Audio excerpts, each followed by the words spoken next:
जय माता दी। आइए जानते हैं कुंडली में प्रॉपर्टी से लाभ के योग।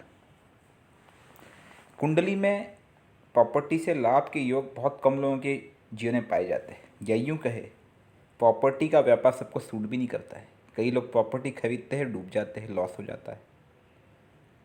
लेकिन कुछ ऐसे प्रबल योग है, वो अगर आपकी कुंडली में बनते होंगे तो आपको 99% प्रॉपर्टी से लाभ होगा। भले वो पैतृक संपत्ति हो या आप प्रॉपर्टी का बिजनेस करते हैं तब भी।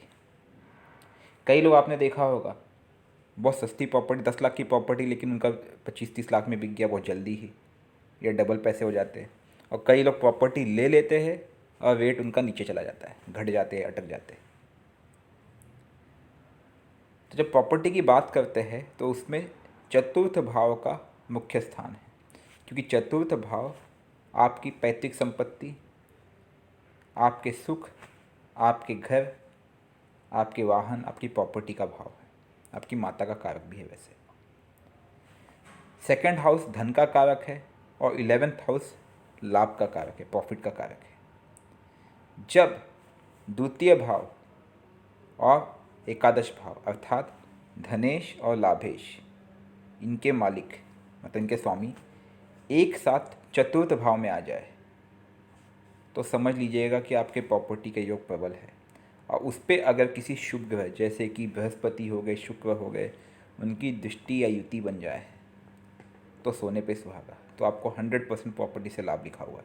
और ख़ास करके इनमें से किसी की जब भी दशा होगी, मतलब शुभ ग्रह की दशा होगी जिनकी दृष्टि या युति पड़ रही है, चतुर्थ भाव के स्वामी, द्वितीय भाव या एकादश भाव के स्वामी, तब आपको लाभ मिलना ही मिलना है। एक नियम और देख लेते हैं। देखिए, लाभ या प्रॉफिट ये भाग्य का कारक भी है, इसलिए भाग्येश का भी एक मुख्य स्थान है इसमें।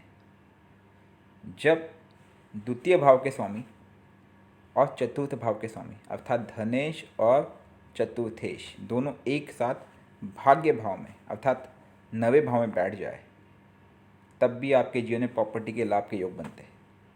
और उसमें भी अगर भाग्य भाव को कोई शुभ ग्रह देख रहा हो या उधर आके बैठ जाए साथ में, शुभ ग्रह मतलब कि जैसे शुक्र हो गया या फिर आपके बृहस्पति हो गए, तब तो आपका सोने पे सुहागा, प्रॉपर्टी में लाभ ही लाभ है। ये दो सूत्र जब भी सेकंड, 11th और 4th का संबंध बनता है या फिर सेकंड, 4th और 9th का संबंध बनता है, ये संबंध प्रॉपर्टी के लिए बहुत ही योगकारक माना जाता है। आप अपनी कुंडली में कभी भी देखने की कोशिश कीजिएगा। जय माता दी।